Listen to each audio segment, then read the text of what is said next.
ఉన్నత చదువులు చదివేందుకు తమ కుమారుణ్ణి లండన్ పంపించారు. అనుకోని ఘటనలో తెలుగు రాష్ట్రాలకు సంబంధించిన ఇద్దరు యువకులు ఆ అగ్ని ప్రమాదంలో మృతి చెందిన ఘటన చోటు చేసుకుంది.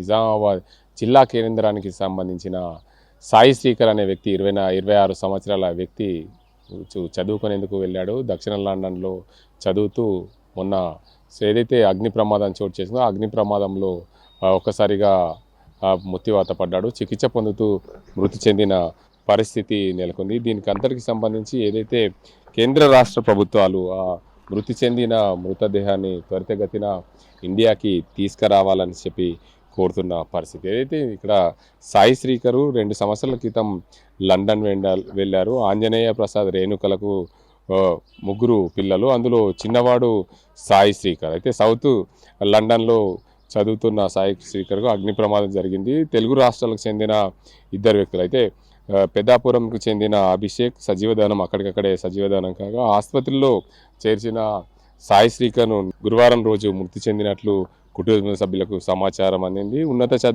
చదువు కోసము తెలుగు విద్యార్థులు అనేక ఆటుపోట్లను ఎదుర్కొంటూ చదువుకునేందుకు వెళ్ళిన పరిస్థితులు ఉన్నాయి. కానీ అక్కడ అనుకోని ప్రమాదం తమ కుమారుడు అగ్ని ప్రమాదంలో మృతి చెందాడని చెప్పి కుటుంబ సభ్యులు కన్నీరు మున్నీరుగా విలిపిస్తున్న పరిస్థితి. కామినేని సాయి శ్రీకర్ అనే వ్యక్తి 26 సంవత్సరాలు ఉంటాయి. ఆయనతో పాటు మరో యువకుడు కూడా అక్కడ ప్రమాదంలో మృతి చెందిన పరిస్థితి. మొత్తంగా ముగ్గురు దక్షిణ లండన్లో ఓ అపార్ట్మెంట్లో ఇల్లును కిరాయికి తీసుకొని ఉన్నత చదువులు చదువుతున్నారు. గత 2 ఏళ్ల నుంచి కూడా అక్కడే ఉన్నత చదువులు చదివేందుకు దక్షిణ లండన్లో ఉన్న పరిస్థితి నెలకొంది. ఉద్యోగం పూర్తి చేసుకొని దక్షిణ లండన్ని కోయన్ ప్రాంతంలో 2 అంతస్తుల భవనంలో ముగ్గురు కలిసి ఇల్లును అయితే అద్దెకు తీసుకున్న పరిస్థితులు నెలకొన్నాయి.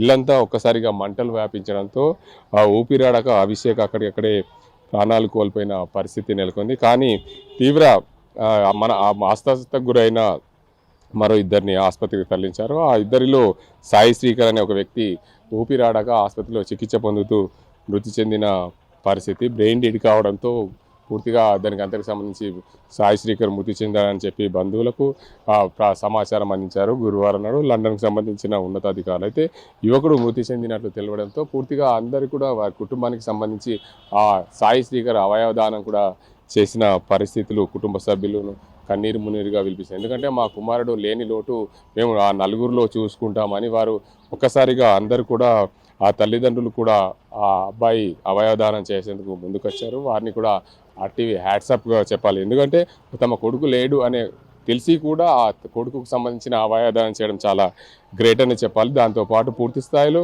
ఏదైతే ప్రభుత్వము పూర్తిగా సాయి శ్రీకర్ మృతదేహాన్ని త్వరితగతిన ఇండియాకు తీసుకురావాలనేది చెప్తున్నారు. దక్షిణ లండన్లో చదువుతున్న సాయి శ్రీకర్ 2 ఏళ్ల క్రితం లండన్కు వెళ్ళిన పరిస్థితుల్లో తమ కుమారుడు లేని లోటు ఎవరు తీర్చలేని రాష్ట్ర ప్రభుత్వం త్వరితగతిన మా కుమారుడి మృతదేహాన్ని త్వరితగతిన తెప్పించాలి, మమ్మల్ని ఆదుకోవాలని చెప్పి కుటుంబ సభ్యులైతే కోరుతున్న పరిస్థితి. నిజామాబాద్ జిల్లాకు చెందిన సాయి శ్రీకర్ 26 సంవత్సరాల వయసు గల వ్యక్తి తనకు ఉన్నత చదువులు చదవాలనే తపనతో లండన్ వెళ్ళిన పరిస్థితి. తన తల్లిదండ్రులు చిన్నపాటి ఉద్యోగం చేస్తూ కుటుంబాన్ని పోషించుకుంటూ మా కుమారుడు ఉన్నత స్థితిలోకి రావాలనుకున్నారు. కానీ అనుకోని ఘటన అగ్ని ప్రమాదంలో తన కుమారుడిని కబలించింది. అయితే తమ కుమారుడు అందరికీ ఉపయోగపడాలనే నేపథ్యంలో తన కుమారుడికి సంబంధించిన అవయవ దానం కూడా చేశారు తల్లిదండ్రులు. తన కుమారుడి పార్థివ దేహాన్ని త్వరితగతిన ఇండియాకు తీసుకురావాలని చెప్పి ప్రభుత్వాన్ని కూడా కోరుతున్న పరిస్థితులు వారి తల్లిదండ్రులు ఉన్నారు. ప్రధానంగా కుటుంబ సభ్యులు కన్నీరు మున్నీరుగా కారుస్తున్న పరిస్థితి ఉంది. తండ్రిని అయితే అడిగి తెలుసుకుందాం. అసలు ఎన్ని రోజులైంది మీ అబ్బాయి? 2 సంవత్సరాలు అయింది. ఫిబ్రవరి 4 December 24 2024 MS data computer science. చివరిసారి ఆదివారం మాట్లాడాడు. మంగళవారం ఇన్సిడెంట్ అయింది. గురువారం నాడు ఇది అయింది బాబు. మంగళవారం నాడే హాస్పిటల్ అడ్మిట్ అయ్యాడు. గురువారం నాడు బ్రెయిన్ డెత్. మేము కూడా సోదరంగా ఆర్గనైజేషన్కు ఇచ్చేసినాము బాబు అవయవాలు. ప్రభుత్వాన్ని కోరుకునేది ఒకటే, మా బాబుని ఇండియాకు త్వరగా తెప్పిస్తాడు ఇక్కడ. అదే మాకు ముఖ్యం. 2 అమ్మాయిలు, ఈ బాబే లాస్ట్ చిన్న బాబు. మాకు సహకరించి తొందరగా ముఖ్యమంత్రి రేవంత్ రెడ్డి గారు, మహేష్ గౌడ్ సార్, అరవింద్ ఎంపీ గారు మాకు తొందరగా న్యాయం చేకూర్చి మా బాబుని తొందరగా తెప్పించాడు ప్రయత్నం చేయాలని కోరుకుంటున్నాను. మరో వ్యక్తి ఉన్నారు గ్రామానికి సంబంధించి వీరిని అడిగి తెలుసుకునే ప్రయత్నం చేద్దాం. శ్రీకర్, సాయి శ్రీకర్ అనే వ్యక్తి ఉన్నత చదువులు చదివేందుకు లండన్కి వెళ్ళిన పరిస్థితి ఉంది. దీనికి సంబంధించి పూర్తి స్థాయిలో తన కుమారుని అయితే కోల్పోయారు కుటుంబ సభ్యులు. ఆ అవయవదానం కూడా చేశారు, నలుగురికి స్ఫూర్తిదాయకంగా అయితే నిలిచారు. కానీ మృతదేహాన్ని త్వరితగతిన తీసుకురావాలని చెప్పి కుటుంబ సభ్యులు అయితే మీరేమంటారు ఈ కాలనీకి సంబంధించిన? ప్రభుత్వం ఇమీడియట్గా తక్షణ చర్యలు చేపట్టాలా. ఎందుకంటే పొద్దుగా తల్లిదండ్రులు కూడా ఆ బాబుని అవయవదానం, గుండె, కాలేయము అవి మార్పిడి కూడా సహకరించారు. వారికి చేతులెత్తి దండం వల్ల జీవన స్మృతుడు శ్రీకర్ చనిపోతూ కూడా తల్లిదండ్రులు సహకరించి చాలా బీద కుటుంబం. ఎందుకంటే ఎలక్ట్రిసిటీ బిల్ కలెక్షన్ చేసుకునే ప్రసాద్ వారి కుమారుడు. ప్రభుత్వం రేవంత్ రెడ్డి కానీ మహేష్ అన్న కానీ ఈ విషయంలో ప్రభుత్వం ఖర్చుతో కూడుకున్న పని, ప్రభుత్వం ఆర్థిక సాయం చేసి ఎలాంటి ఖర్చులు లేకుండా బాడీని కూడా తొందరగా తీసుకురావాలని చెప్పి ఈ కాలనీవాసులో కోరుతున్నాం.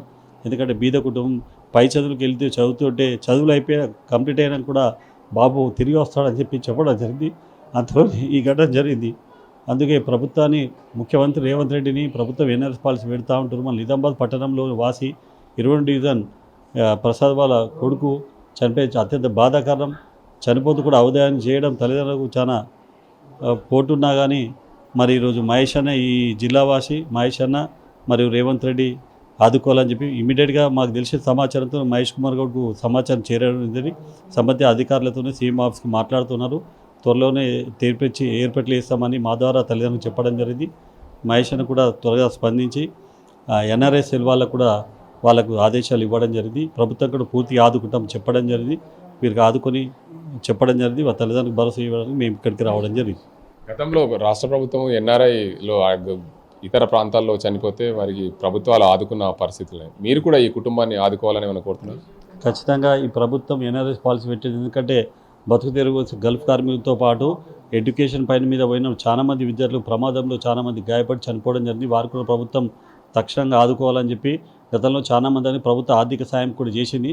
ముఖ్యంగా ఇది మహేష్ అన్న అర్బన్కి సంబంధించిన మహేష్ అన్న ఏరియా కాబట్టి మహేష్ కుమార్ పీసీసీ అధ్యక్షులు కూడా వీరు ఆదుకోవాలని చెప్పి వారితో విజ్ఞప్తి చేయడం జరిగింది. ఖచ్చితంగా ఆదుకుందాం. వారికి ఆర్థిక సాయం కూడా ప్రభుత్వం ఏ ఆర్థిక సాయం వచ్చినా చేద్దామని చెప్పడం జరిగింది. ఈ ప్రభుత్వం దృష్టికి, ముఖ్యమంత్రి దృష్టికి తీసుకువెళ్ళడం జరిగింది.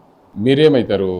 నేను వాళ్ళ చిన్నబాబు నేత. ఆర్థికంగా బాగా వీక్ అయిన కుటుంబం ఉంది కాబట్టి ఎడ్యుకేషన్ పర్పస్ వాళ్ళు బ్యాంక్ లోన్లు వగైరా తీసుకున్నారు. ఎడ్యుకేషన్ కంప్లీట్ అయినారు. వాళ్ళకు సపోర్ట్గా, కుటుంబానికి సపోర్ట్గా ఉంటాడనే ఆలోచనతో బాబుని పై చదువులకు పంపించిండ్రు. కాబట్టి వాళ్ళకి ఇప్పుడు ఖర్చుతో కూకున్న వ్యవహారం ఉంది కాబట్టి సెంట్రల్ గవర్నమెంట్ నేను ఎంపీ గారి దృష్టికి తీసుకుపోయినా, కిషన్ రెడ్డి గారి దృష్టికి తీసుకుపోయినా, మళ్ళీ బండి సంజయ్ గారి దృష్టికి తీసుకుపోయినా, నా అంత బాధ్యతతోనే నేను వాళ్ళ దృష్టికి పంపించిన. కాబట్టి తొందరగా ఒక పార్థిక శరీరాన్ని తొందరగా వచ్చేటట్టు చూసుకొని, అది ఆర్థికంగా కష్టమైన ఉంది కాబట్టి సెంట్రల్ గవర్నమెంట్ దీని మీద చర్య తీసుకొని జయశంకర్ గారు దీనిపైన ఎక్కువ శ్రద్ధ చూపించి తొందర వచ్చేటట్టు చేయాలని చెప్పేసి ప్రభుత్వాన్ని, స్టేట్ ప్రభుత్వాన్ని, సెంట్రల్ ప్రభుత్వాన్ని నేను కోరుకుంటున్నాను. ఎటువంటి బాధాలకు పోకుండా ఆ కుటుంబాన్ని ఆదుకోవాలని చెప్పేసి విజ్ఞప్తి చేస్తూ నేను సహాయం చేయాలని ఆ కుటుంబానికి ఇబ్బంది. అంటే మీరు ప్రభుత్వాన్ని సహాయం చేయాలని కోరుతున్నారు, కానీ మృతదేహాన్ని తొందరగా తీసుకురావాలి, మృతదేహాన్ని తొందరగా తీసుకొని వచ్చేటట్టు చేయాలి. ఎందుకంటే కష్టమవుతుంది. మిగతా వాళ్ళ దగ్గర సెంట్రల్ గవర్నమెంట్ ఏదైతే ఉందో ఎంపీ కానీ, కిషన్ రెడ్డి గారు కానీ, వారు జయశంకర్ గారు, విదేశాంగ మంత్రి జయశంకర్ గారు కానీ దీనిపైన శ్రద్ధ చూపించి తొందర వచ్చేటట్టు చేయాలి. ఆ కుటుంబానికి వారం 15 నెల రోజులు అంటున్నారు కాబట్టి వారం రోజుల్లో వచ్చేటట్టు చేయాలని చెప్పేసి విజ్ఞప్తి చేస్తున్నాం సెంట్రల్ గవర్నమెంట్కు. దయచేసి ఇది తొందర వచ్చే ప్రయత్నం చేయగలరు. మొత్తానికి చూసుకోవచ్చు, తమ కుమారుడు ఉన్నత చదువులు చదివేందుకు మేము పంపించాం, ఎన్నో కష్ట నష్టాలు వచ్చి ఆర్థికంగా ఇబ్బందులైనా కానీ పంపించినామని చెప్తున్నారు. దీనికి సంబంధించి మరో వ్యక్తి ఉన్నారు, వారిని అడుగుదాం. పూర్తి స్థాయిలో వారు ఏం కోరుతున్నారు, ఏమింది అసలు శ్రీకర్కి, ఎట్లా అయింది? శ్రీకర్ అనే అబ్బాయి మా తమ్ముడు అండి, కామినేని శ్రీకర్ గారు. చదువు రీత్యా అతను ఎంఎస్ చదువుకోవడానికి వెళ్ళిండు. మీరు ఇప్పుడు వాతావరణం చూస్తే కూడా మీకు అర్థమవుతుంది, చాలా నిరుపేద కుటుంబము. వాళ్ళు చదువుల కోసమే డబ్బులు సేవ్ చేసి ప్రతి రూపాయి చదువు కోసమే కష్టపడి దాచిపెట్టి ఎంఎస్, నా కొడుకు ప్రయోజకుడు అవుతాడు, నా కొడుకు మంచిగా చదువుకుంటాడు, నా కొడుకు చదువుకున్న తర్వాత మా కుటుంబాన్ని ఆర్థికంగా ఆదుకుంటాడు అనే ఉద్దేశంతో వాళ్ళ ఇద్దరు పేరెంట్స్ ప్రతి రూపాయిని కూడబెట్టి ఎంఎస్కు పంపించారు. కర్మగాలి భగవంతునికి ఏం కోపం వచ్చిందేమో కానీ అక్కడ ఫైర్ యాక్సిడెంట్ లోపల మా తమ్ముడు చనిపోయాడు. చనిపోయిన తర్వాత కూడా తండ్రి కన్నీరు మున్నీరు అవుతుర్రు. బేస్తవారం సోమవారం నాడు మాకు విషయం తెలిసింది. సోమ మంగళ బుధవారం నాడు హాస్పిటల్ లోపల కుట్టుమిట్టాడుతూ బేస్తవారం రాత్రి జరిగిపోయిందని చెప్పి మాకు ఫోన్ ద్వారా సమాచారం అందింది. బేస్తా, శుక్ర, శని, ఆది ఈరోజు ఆదివారం వరకు కూడా 4 రోజుల నుంచి నిద్రాహారాలు మానేసి తిండి తిప్పలు అన్నీ మానేసి తల్లిదండ్రులు విపరీతంగా ఏడ్చుకుంటూ వెళ్ళబోస్తున్నారు. అయినా ఇప్పటి వరకు కూడా మాకు ఎటువంటి సమాచారం లేదు. దయచేసి మాకు డబ్బులు పోయినా కూడా, పిల్లలకి చదువు పోయినా కూడా, ఆర్థికంగా ఆదుకునే పరిస్థితుల అబ్బాయి మా తమ్ముడు లేకున్నా కూడా మాకు రావాల్సినటువంటి పార్థివ దేహాన్ని మాకు ఇరు రాష్ట్రాలు, ఇటు కేంద్ర ప్రభుత్వం కానీ అటు రాష్ట్ర ప్రభుత్వం కానీ ఒకటయ్యి ఒకరినొకరు చొరవ తీర్చుకొని మాకు పంపించాలని మేము కోరుకుంటున్నాం. మా తమ్ముని అవయవాలు కూడా 4గురికి దానం చేయడం జరిగింది. ఆ విషయంలో కూడా మా బాబాయ్ సంప్రదిస్తే కూడా సరే అని అన్నాం. మీరు చూస్తున్న ఇల్లు కానీ చూస్తున్న వాతావరణాన్ని కూడా గమనిస్తే వీళ్ళు ఏ రకమైనటువంటి స్థితిలో ఉన్నారో మీకు అర్థమైపోతున్నది. ప్రభుత్వాన్ని కోరుకునేది ఏంటిదంటే పార్థివ దేహాన్ని తొందరగా తీసుకురావాలని మేము కోరుకుంటున్నాం. మీ తమ్ముడితో చివరిసారిగా ఎప్పుడు మేము మాట్లాడారు? చివరిసారిగా ఎప్పుడు మాట్లాడినామంటే ఆదివారం నాడు నేను మా బాబాయ్కి ఫోన్ చేస్తే మామూలుగా ఇంటి విషయాలు అదొకటి మాట్లాడుకున్నాం. సోమవారం నాడు ఫోన్ చేస్తే ఇట్లా జరిగిందిరా, సోమవారం నాడు తమ్మునికి ఇట్లా జరిగిందిరా అంటే హాస్పిటల్లో ఉన్నాడు అన్నాడు. అన్న తర్వాత ఏం కాదు బాబాయ్, 2 రోజులు టైం ఉంది కదా, లండన్లో ట్రీట్మెంట్ బాగానే ఉంటుంది, ఖచ్చితంగా మన తమ్ముడు మంచి ఉద్దేశంగానే అసలు మీరు టెన్షన్ ఏం పడకండి అన్న. ఆ రోజు నుంచి ప్రతిరోజు బాబాయ్తో సంప్రదిస్తూనే ఉన్నా. బేసారం నాడు జరిగిపోయిందిరా అని నాకు బాబాయ్ ద్వారా కానీ కుటుంబ సభ్యులు కానీ తెలిసింది. హుటాహుటిన నిజామాబాద్ వచ్చేసినాం. అప్పటి నుంచి ఇప్పటివరకు మేము ఇక్కడనే కుటుంబ సభ్యులం కూడా బాబాయ్ని ఉన్న చిన్నమ్మను ఓదారుస్తూ ఉంటున్నాం. అతనికి చూడొచ్చు, కుటుంబ సభ్యులైతే కన్నీరు మున్నీరుగా వెళ్ళిపిస్తాం. మా కొడుకు లేని లోటు తీరనిది, మాకు ఉన్నత చదువులు చదివి మా కుటుంబాన్ని పోషిస్తాడు అనుకున్నాం. కానీ అనుకోని ఘటన అగ్ని ప్రమాదం రూపంలో మా కొడుకుని కబలించింది. మా కొడుకు మృతదేహాన్ని త్వరితగతిన కేంద్ర రాష్ట్ర ప్రభుత్వాలు త్వరితగతిన తీసుకురావాలని కోరుతున్నాం. అయితే గతంలో ఎన్ఆర్ఐ పాలసీ రాష్ట్ర ప్రభుత్వం అమలు చేసింది. అందులో భాగంగా మా అబ్బాయి కూడా ఏదైతే లండన్లో చనిపోయాడు, ఉన్నత చదువులు చదివేందుకు చనిపోయాడు, మా కుటుంబం పేద కుటుంబం, మా కుటుంబాన్ని ఆదుకోవాలని చెప్పి కుటుంబ సభ్యులు బంధువులు కోరుతున్న పరిస్థితి. ఇది ఇక్కడ పరిస్థితి. Gangareddy, RTV news. చరిత్ర సృష్టించినోడు ఇప్పుడు ఆ చరిత్రని తిరగరాయబోతున్నాడు. అబద్ధాల గోడల్ని బద్దల కొట్టి నిజాలను రాగా మీ ముందుంచబోతున్నాడు. నిజమైన వార్తల కోసం వెంటనే డౌన్లోడ్ చేసుకోండి రా యాప్ని.